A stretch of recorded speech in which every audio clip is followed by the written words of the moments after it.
आदर्श agriculture coaching Gita Nagar Kanpur के YouTube channel पर आप सभी छात्रों का हार्दिक स्वागत है। आज हम बात करेंगे रसायन विज्ञान के महत्वपूर्ण टॉपिक पर, जिस पे हम बात करेंगे संकरण पर बात करेंगे। संकरण को इंग्लिश में कहते हैं हाइब्रिडाइजेशन। देखते हैं वीडियो में।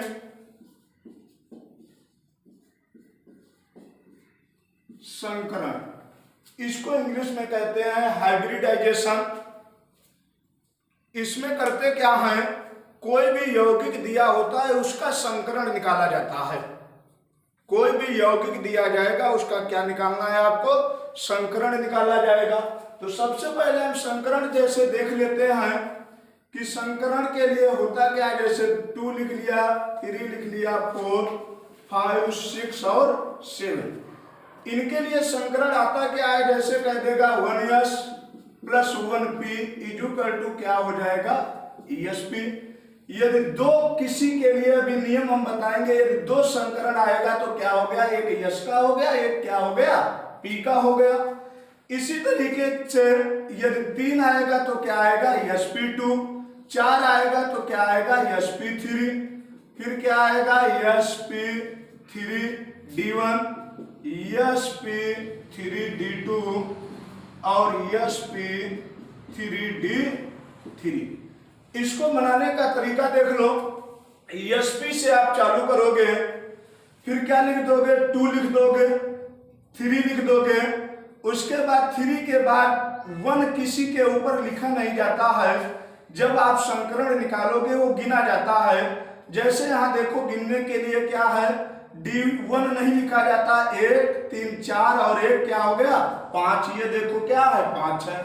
इसके बाद देखो 2, 3, 5 और 1 क्या है, 6 है। देखो क्या है, 6 है। इसी तरीके से 3, 3, 6 और 1 7। इस तरीके से ये हम पहले बना लेते हैं। संकरण निकालने में तो आपको कई दिन लग जाते हैं, लेकिन इतना सिंपल आज आपको तरीका बता देंगे। मात्र आपको केवल 2 नियम यहाँ पर याद रखना है। आपके सिलेबस के सारे संकरण निकल के आपके सामने आ जाएंगे ट्रिक के माध्यम द्वारा। आपको पाई बांड नहीं निकालना होगा, सिग्मा बांड नहीं निकालना होगा, नहीं तो आप साइंस के चक्कर में पाई बांड और सिग्मा बांड में भी उलझे रहते हो। यहाँ पर आपको डायरेक्ट हम 2 नियम बताएंगे।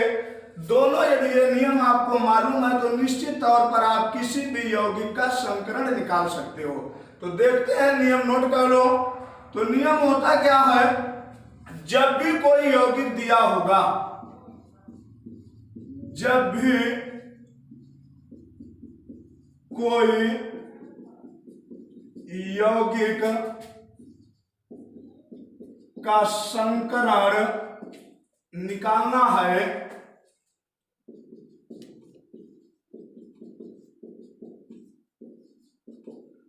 तब तत्व के बाहिरी, या इसी को कह सकते हो वाहितांक, बाहिरी कक्ष में जितने इलेक्ट्रॉन होते हैं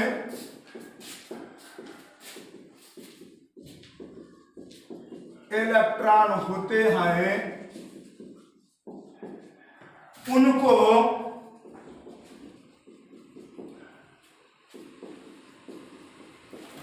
लिख लेते हैं।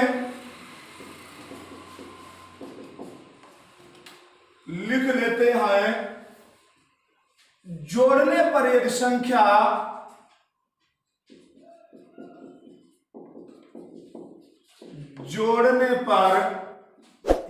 संख्या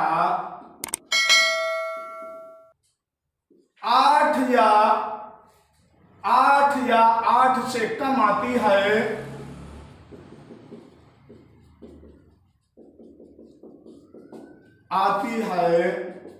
तो 2 से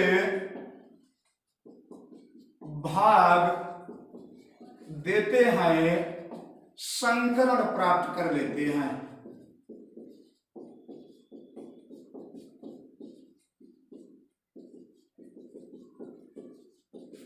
इतना सिंपल तरीका। इसमें 2 सिंपल आपको नियम याद रखना है। अभी कोई भी संकरण आप तुरंत अपने आप निकाल लोगे। देख लो फिर एक बार, जब भी कोई यौगिक का संकरण निकालना है तब तत्व के बाहरी कक्ष में या वाहितम कक्ष में जितने इलेक्ट्रॉन होते हैं उनको लिख लेते हैं, और जोड़ने पर यदि संख्या 8 या 8 से कम आती है तो 2 से भाग देते हैं और संकरण को प्राप्त कर लेते हैं। ये नंबर 1 नियम हो गया। नंबर 2 नियम देख लो यहीं पर।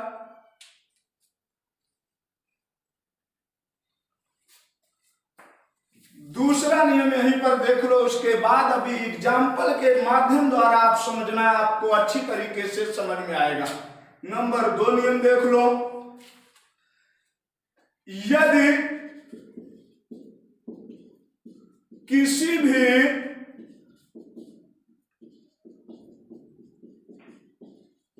यौगिक का जोड़ 8 से अधिक आता है, 8 से अधिक आता है तो 8 से भाग देते हैं,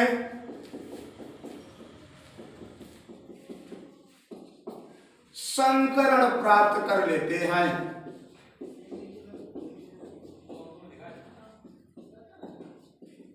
संकरण प्राप्त कर लेते हैं।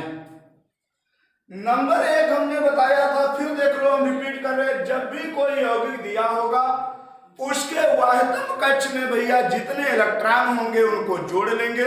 यदि जोड़ने पर संख्या 8 या 8 से कम आती है तो 2 से भाग देते हैं, संकरण को प्राप्त कर लेते हैं। दूसरा नियम है, यदि किसी भी यौगिक का जोड़ यौगिक का 8 से अधिक आता है, यौगिक का जोड़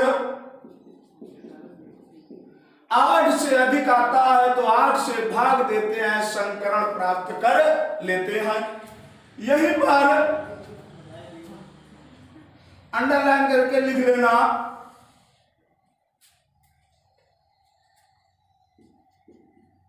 यदि शेष फल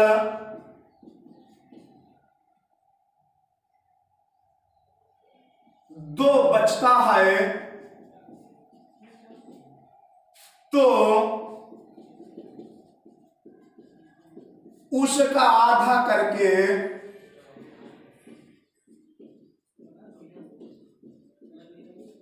उसी में जोड़ देते हैं,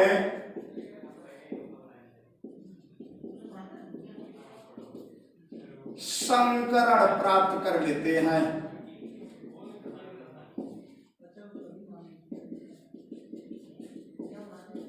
यदि शेष फल 2 बचता है तो उसका आधा करके उसी में जोड़ देते हैं और संकरण को प्राप्त कर लेते हैं। तो ये नियम है। अब कोई भी आपको एग्जाम्पल हम दे दे, आप आसानी से एग्जाम्पल के माध्यम द्वारा आप बता दोगे कि इसका संकरण क्या आएगा। इतना ही आप याद रखना, आपको पाई बांड सिग्मा बांड निकालने की कोई जरूरत नहीं है, क्योंकि पाई बांड निकालोगे सिग्मा बांड निकालोगे तो आप उलझोगे और वहां पर कम समय होता है और आपसे क्वेश्चन क्या होता है, गलत हो जाता है। इसलिए इतना सिंपल सा हमने तरीका तुमको बता दिए। केवल 2 नियम आपको याद रखना है। यदि शेष फल मान लिया 1 बचता है तो 1 को हम लेते नहीं है, ठीक है, उसको हटा देते हैं। शेष फल 2 बचे तो 2 का आधा करेंगे, 2 का आधा मतलब 2 भागे 2, 1 आएगा, 1 जोड़ देंगे और संकरण को निकाल लेंगे। यदि शेष फल 1 बचता है तो 1 का कोई भी रोल इसमें नहीं होता है, उसको नजरअंदाज कर दिया जाता है। अब देख लो इसके एग्जाम्पल। अब कोई भी आप एग्जाम्पल निकाल सकते हो, देखो एग्जाम्पल के माध्यम द्वारा आपको समझ में आएगा।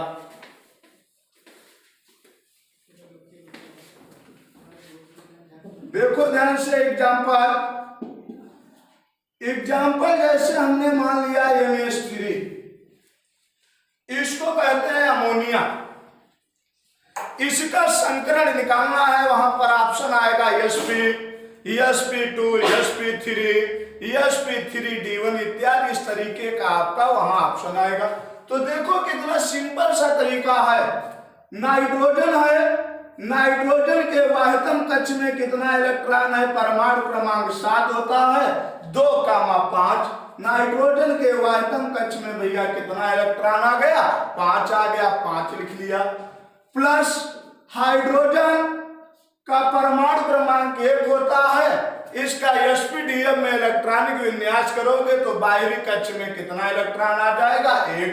3 अणु है, 3 से गुणा, तो जोड़ लिया, 5 + 3 बराबर कितना आ गया भैया, 8 आ गया। कितना आ गया, 8 आ गया।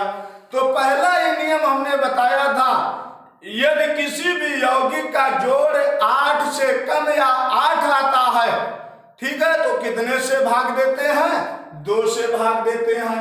तो 2 से भाग दे दिया, कितना आ गया, 4 आ गया। 4 के लिए आपको हमने संकरण अभी बताए थे, देख लो एक बार, sp2, sp3, sp3d1, sp3d2, sp3d3, 4 को आपको संकरण प्राप्त करना है। तो भैया क्या आ गया, 3 और 1 4। संकरण हमने आसानी से निकाल लिया, क्या आ गया, sp3। इस तरीके से कोई भी आप एग्जाम्पल ले सकते हो। मान लिया अगला एग्जाम्पल हमने यहीं पर ले लिया, मान लिया हमने ले लिया मेथिल CH4। तो कार्बन के वाहकम कक्ष में 4 इलेक्ट्रॉन प्लस हाइड्रोजन के 1 × 4 कितना आ गया, 8। संख्या 8 तक मिली, नियम बताया था 2 से भाग देंगे, 2 से भाग दे दिया, 4 आ गया। 4 के लिए देख लो भैया संकरण क्या आ गया, sp3 आ गया। अगला मान लिया आप फास्फीन ले सकते हो, pH3। फास्फोरस के वाहितम कक्ष में 5 इलेक्ट्रॉन, क्योंकि इसका परमाणु क्रमांक 15, 2,8, 5 लिख लिया। प्लस हाइड्रोजन 1 × 3 8 आ गया। 8 आया तो 2 से भाग कितना आ गया, 4 आ गया। 4 के लिए क्या आ गया, sp3 इत्यादि। आप एग्जाम्पल कोई भी एग्जाम्पल दे दिया जाए, अब आपको यदि 2 नियम मालूम है, किसी भी तरीके का क्वेश्चन दे दिया जाए, आप तुरंत उस क्वेश्चन को खा जाओगे।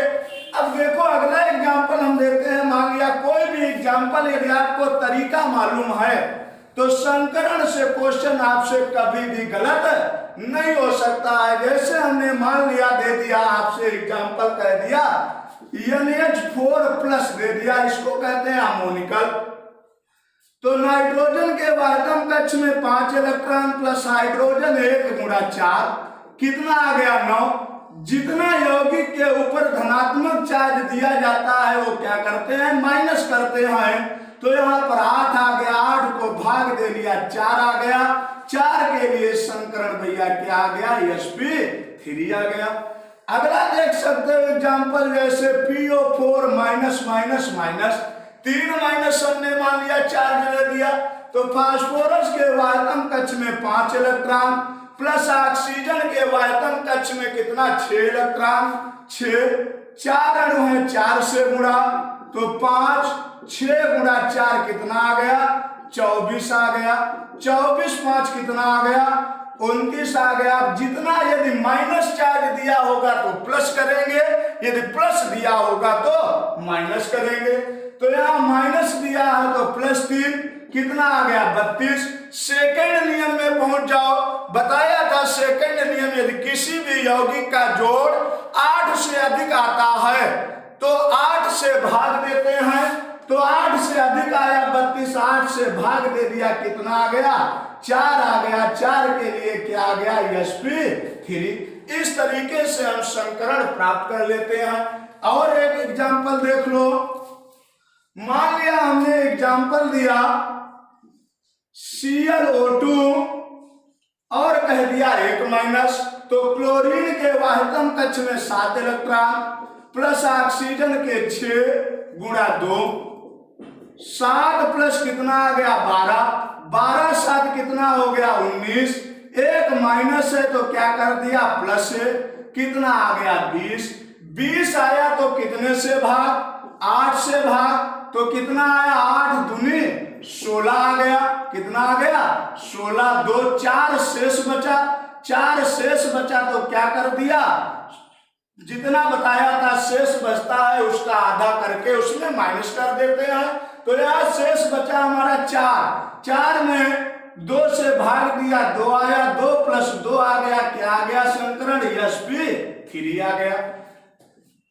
इसके अलावा और एक एग्जांपल देख लो, मान लिया हमने कह दिया सल्फर डाइऑक्साइड, क्या कह दिया, सल्फर डाइऑक्साइड। सल्फर का परमाणु क्रमांक 16 होता है, 2, 8, 6 लिख लिया 6 इलेक्ट्रॉन, प्लस ऑक्सीजन के वायतन कक्ष में 6 × 2 कितना आ गया, 6 + 12, 12 6 कितना आ गया 18, 18 आया, 8 से अधिक है कितने से भाग, 8 से भाग, तो 8 दूनी कितना हो गया 16 हो गया, 16 में 2 शेष बचा प्लस तो आ गया 3, 3 के लिए संकरण हमारा क्या आ गया sp2, 2 और 1 क्या आ गया 3 आ गया।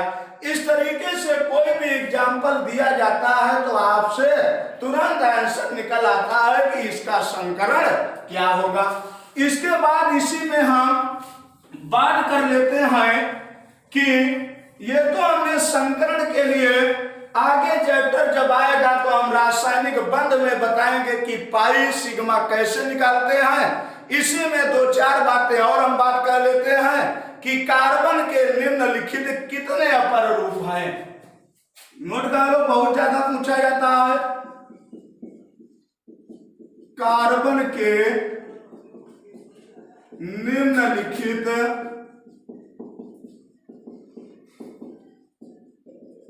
कितने अपर रूप हैं।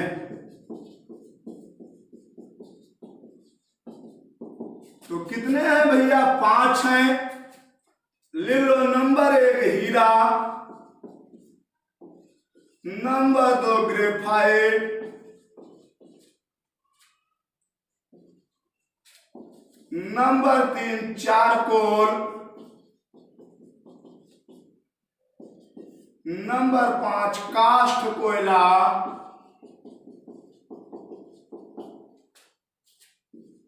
नंबर 5 कोयला।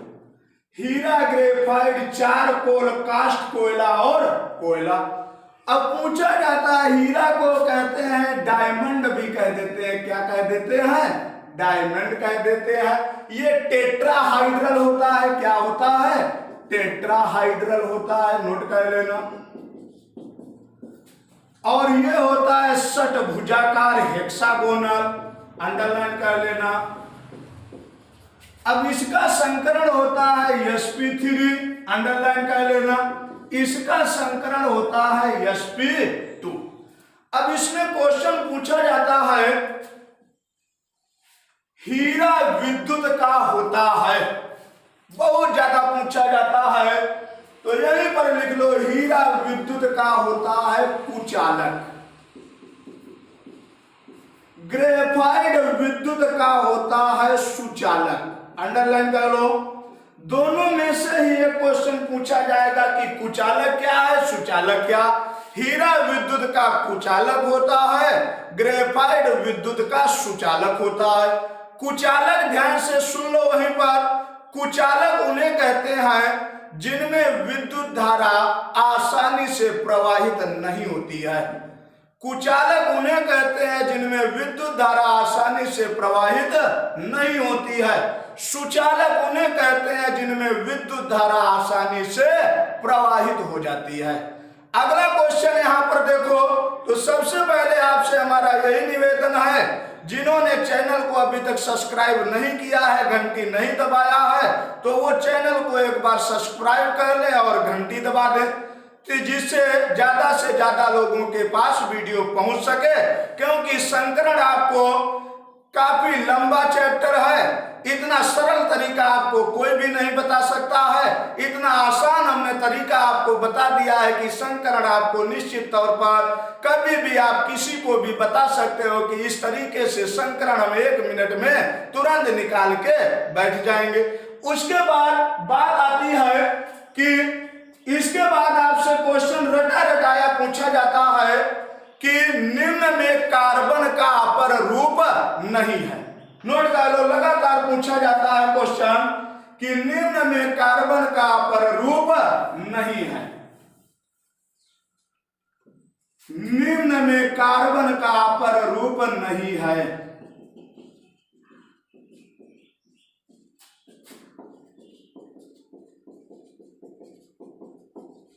मोस्ट इंपॉर्टेंट क्वेश्चन इसीलिए हम बता दे रहे हैं। देखो तुम वहां नहीं देखते नहीं हो, पहला ही ऑप्शन वो देता है हीरा, दूसरा देता है ग्रेफाइट, तीसरा देता है चारकोल, चौथा देता है ग्रेनाइट। तो आपको क्या टिक करना है कि कार्बन का निम्न में पररूप नहीं है, तो क्या टिक करोगे? ग्रेनाइट टिक करोगे। उसके बाद दो क्वेश्चन और नोट कर लो जो मोस्ट इंपॉर्टेंट है। अब पूछता है कि पृथ्वी पर पाया जाने वाला सबसे सघन एवं कठोर पदार्थ है, तो क्या बताओगे? हीरा। नोट कर लो, अंडरलाइन कर लो कि पृथ्वी पर पाया जाने वाला सबसे सघन एवं कठोर पदार्थ, पृथ्वी पर पाया जाने वाला सबसे सघन एवं कठोर पदार्थ क्या है? हीरा है। इसके बाद पूछा जाता है कि हीरे में चमक होती है किसके कारण, तो तुरंत बताओगे पूर्ण आंतरिक परावर्तन के कारण। नोट कर लो, हीरा में चमक पूर्ण आंतरिक परावर्तन के कारण, पूर्ण आंतरिक परावर्तन के कारण। बहुत ज्यादा पूछता है कि हीरे में चमक होती है, तो क्या बताओगे? पूर्ण आंतरिक परावर्तन के कारण होती है। फिर पूछता है कार्बन परमाणु आपस में जुड़कर बहुत लंबी लंबी श्रृंखलाएं बनाता है, जिसमें कितने अंश का कोण बनता है, तो तुरंत बताओगे 109 अंश 28 मिनट का कोण बनता है। तो प्रिय विद्यार्थियों, आज यहीं पर विराम लेते हैं। इसमें से दो क्वेश्चन आपको मिल जाएगा, एक संकरण पूछ लेगा और एक आपसे क्या पूछ लेगा कि कार्बन का निम्न में कौन सा अपर रूप है, या कह देगा कि हीरा विद्युत का होता है कुचालक, ग्रेफाइट विद्युत का होता है सुचालक। फिर पूछता है कि पेंसिल की राड किसकी बनी होती है, तो तुरंत बता दोगे ग्रेफाइट की। नोट कर लो प्रिय विद्यार्थियों, पेंसिल की राड बनी होती है ग्रेफाइट की। अंडरलाइन कर लो, पेंसिल की राड बनी होती है